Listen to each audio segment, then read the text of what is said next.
साधकों में से कई व्यक्ति हमसे ये पूछते रहते हैं क्या करें क्या करें क्या करें। मैं उनमें से हर एक से कहता हूँ ये मत पूछो, बल्कि ये पूछो क्या बने क्या बने क्या बने।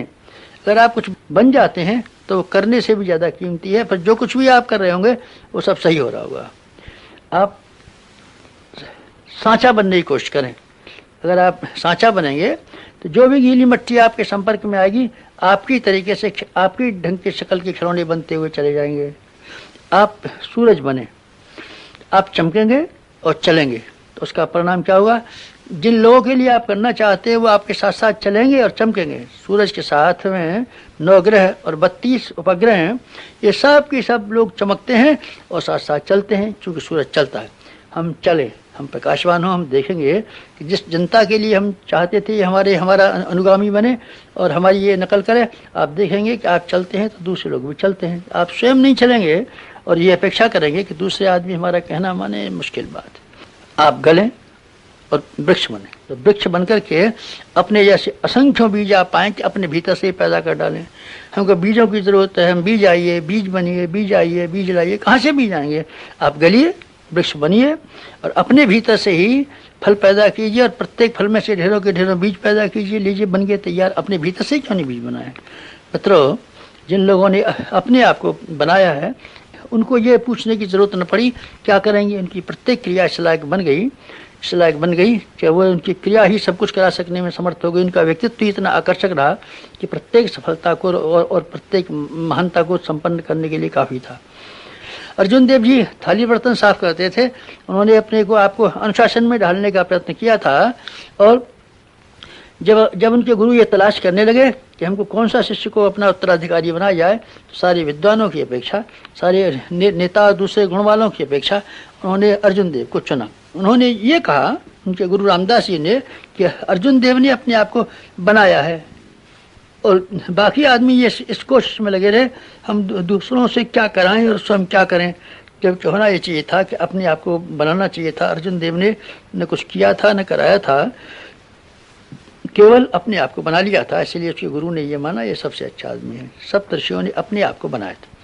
उनके अंदर तप की संपदा थी, ज्ञान की संपदा थी। फिर बस जो कोई भी जहाँ कहीं भी रहते चले, जो कुछ भी काम उन्होंने कर लिया वही महानतम श्रेणी का उच्च स्तरीय काम कहलाया। अगर उनका व्यक्तित्व घटिया होता तो फिर बात कैसे बनती। गांधी ने अपने आप को बनाया, हजारों आदमी के पीछे चले। बुद्ध ने अपने आप को बनाया, हजारों आदमी के पीछे चले।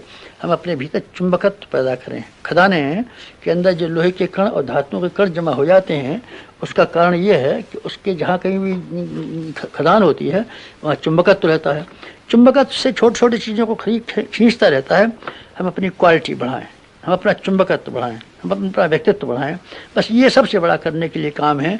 समाज की सेवा करेंगे, हाँ ठीक है, वो भी आपको करनी चाहिए, पर मैं ये कहता हूँ कि समाज की सेवा से भी पहले और ज़्यादा महत्वपूर्ण इस बात को आप समझें कि हमको अपनी क्वालिटी बनानी है। खनिज में से जो धातुएं निकलती हैं कच्ची होती हैं, लेकिन जब पका करके ठीक कर ली जाती हैं और साफ़ सुथरी बना दी जाती हैं तो उन्हीं धातुओं का नाम स्वर्ण, शुद्ध स्वर्ण हो जाता है। उसी का नाम फौलाद हो जाता है। फौलाद हो जाता है। हम अपने आप को फौलाद बनाएं, अपने आप की सफाई करें, अपने आप को धोएं, अपने आप को प्रसिद्ध करें। इतना कर सकना अगर हमारे लिए संभव हो जाए तो समझना चाहिए आपका ये सवाल पूरा हो गया कि हम क्या करें। नहीं क्या ये करें कि आप अच्छे बने। समाज सेवा, हाँ समाज सेवा भी करना, पर समाज सेवा से करने से पहले ये आवश्यक है कि हम समाज सेवा के लायक हथियार तो अपने आप को बना लें, ये ज़्यादा अच्छा है। हम अपने आप की सफाई करें, समाज सेवा भी करें, पर अपने आप की सफाई को भूल नहीं जाएं। मित्रों, एक और बात कह करके हम अपनी बात समाप्त करना चाहते हैं। एक हमारा आमंत्रण अगर आप स्वीकार कर सकें तो बड़ी मज़ेदार बात हो। आप हमारी दुकान में शामिल हो जाएं। आप दुकान में शामिल हो जाएं। हमारी दुकान में बहुत फ़ायदा है। इसमें से हर आदमी को काफ़ी मुनाफे का शेयर मिल सकता है। मांगने से तो हम थोड़ा सा ही दे पाएंगे, ज़्यादा हम कहाँ तक दे पाएंगे। भीख मांगने वालों को कहाँ किसी ने क्या कितना दिया है, थोड़ा ही दे पाते हैं। लेकिन आप हिस्सेदार क्यों नहीं बन जाते हमारी दुकान में? अंधेर पंगे का योग क्यों नहीं बना लेते? हमारे गुरु और हमने साझेदारी की है।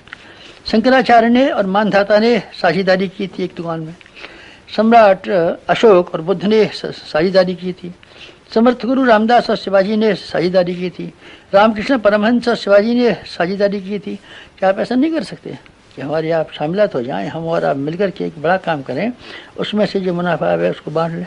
अगर आप इतना हिम्मत कर सकते हो और ये विश्वास करते हो कि हम प्रामाणिक आदमी हैं, तो जिस तरीके से हमने और अपने गुरु की दुकान में साझा कर लिया है, आप आएँ और हमारे साथ साझा करने की कोशिश करें। अपनी पूंजी उसमें लगाएं, समय की पूंजी, श्रम की पूंजी, बुद्धि की पूंजी हमारी दुकान में शामिल करें और इतना मुनाफा कमाएं जिससे कि आप निहाल हो जाएं। हमारी ज़िंदगी के मुनाफे का यही तरीका है कि हमने अपनी पूंजी को अपने गुरुदेव के साथ में मिला दिया, उसी कंपनी में शामिल हो गए हैं।